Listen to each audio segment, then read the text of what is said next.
एक शाम प्राची टीवी पर सीरियल देख रही होती है। तभी उसकी सास वहां आती है। अरे सीरियल में तो ऐसे मग्न है जैसे आज रात का खाना पड़ोसी आकर बनाएंगे। मुझे पता ही नहीं था आपने अपने बेटे की शादी पड़ोस में भी की हुई है। हैं? मतलब? मतलब इस घर में सारा काम बहू ही करती है, आप तो सिर्फ खर्राटे मारती हैं। अच्छा जी, फिलहाल तो तुम आराम फरमा रही हो, चलो जाओ, ये मेरे टीवी देखने का समय है। आहा, इसीलिए मुझे भगाया जा रहा है। सॉरी, अब तो बिल्कुल नहीं जाऊंगी। प्राची की इस बात पर दोनों सास बहू के बीच टीवी रिमोट के पीछे बच्चों जैसे छीना झपटी शुरू हो जाती है, जिसके बीच श्लोक भी काम से घर वापस आ जाता है। हाँ, आज मेरी चूहे बिल्ली की जोड़ी किस बात पर झगड़ रही है? अरे तेरे बीवी मुझे टीवी ही नहीं देखने दे रही। अरे तुम्हारी मम्मी मुझे खाना बनाने के लिए फोर्स कर रही है। अरे वाह, ऐसे बेतुके रीजन पर तो बच्चे भी झगड़ा नहीं करते। अरे मुझे कुछ मत बोल, सब इसने ही शुरू किया है। हाँ हाँ, जैसे आप तो बहुत दूध की धूली है ना। अरे बस, दोनों चुप। प्राची जाओ, खाने की तैयारी करो। और माँ तुम छोड़ो, तुम्हें क्या बोलूं, शांति से अपना सीरियल देखो, मुझे दोबारा लड़ने की आवाज सुनाई नहीं देनी चाहिए।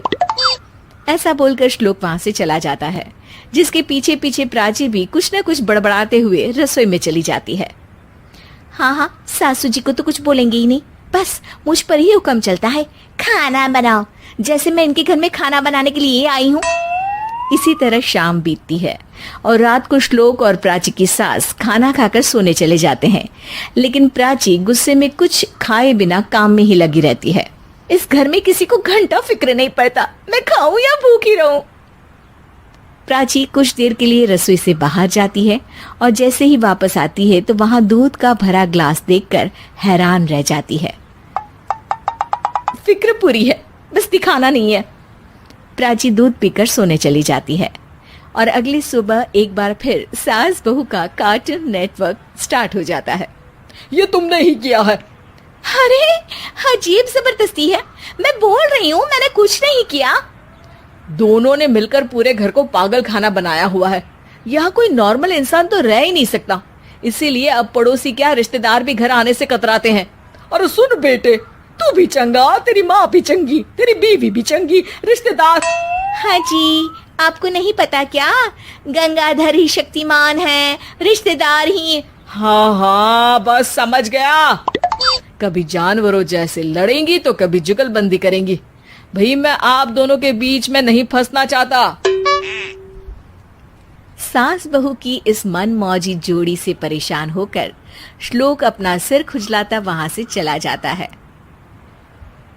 चलो अब मैं भी कीर्तन में जा रही हूँ। इस पर जैसे ही सास कमरे में अपना पर्स लेने जाती है तो वहां नाश्ते की प्लेट रखी देख मुस्कुराने लगती है और नाश्ता करके घर से बाहर निकलते हुए कुछ पैसे टेबल पर रख जाती है, जिसके कुछ देर बाद सिलेंडर वाला घर आता है। ओ मोरी मैया, मैं सिलेंडर के बारे में तो बिल्कुल भूल ही गई थी।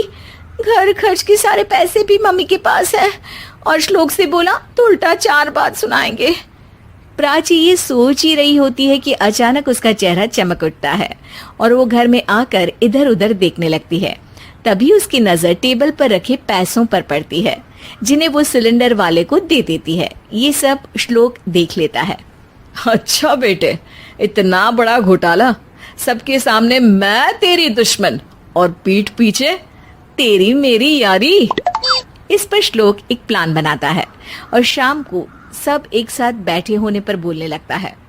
माँ, तुम दोनों की बहुत लड़ाई होती है, इसलिए मैं सोच रहा हूँ कि प्राची को उसके घर छोड़ाऊं, इससे वो भी खुश रहेगी और तुम भी। अचानक श्लोक की ये बात सुनकर सास बहू शौक से उसकी तरफ देखती है। अरे ऐसे कैसे घर छोड़ाओगे, मुझे कहीं नहीं जाना।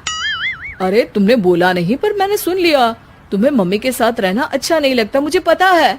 अरे वाह, अरे जब बहू खुद कुछ काम बोले तो वो तुझे सुनता नहीं, और अब जो इसने बोला ही नहीं वो तू समझ गया। जब उसे नहीं जाना तो फिर जबरदस्ती क्यों कर रहा है? अच्छा, फिर आपको मौसी के घर छोड़ाता हूँ, बस अब आप दोनों एक घर में एक छत के नीचे नहीं रह सकती। मैं इस टॉम एंड जेरी की जोड़ी को और नहीं झेल सकता। है? ऐसे कैसे नहीं रह सकते? तुम्हें इतनी दिक्कत है तो तुम्हारा बोरिया बिस्तर पैक कर देती हूँ, लेकिन मम्मी जी कहीं नहीं जाएंगी। बिल्कुल यही सुनना था मुझे। अगर दोनों में इतना ही प्यार है फिर हर वक्त ये लड़ाई का नाटक क्यों करती हो? देखा मैंने कैसे माँ किचन में दूध रखती है और तुम उनके लिए कमरे में नाश्ता रखती हो, और कैसे वो पहले ही तुम्हारी दिक्कत समझकर घर में पैसे रखकर बाहर जाती है। अरे भाई, इतना ड्रामा तो डेली सोप में भी नहीं होता जितना तुम दोनों ने इस घर में फैलाया हुआ है। तू हमें टॉम एंड जेरी बोलता है ना, तो याद कर वो दोनों भी एक दूसरे को बाहर वालों की बुरी नजर से बचाने के लिए हमेशा सबके सामने लड़ते थे, लेकिन अकेले में दिक्कत के समय मदद भी तो करते थे। बस हमारा रिश्ता भी कुछ ऐसा ही है। और वैसे भी अगर सास बहू में तू मैं नहीं होती तो दुनिया वालों को कहानियां कैसे मिलेंगी?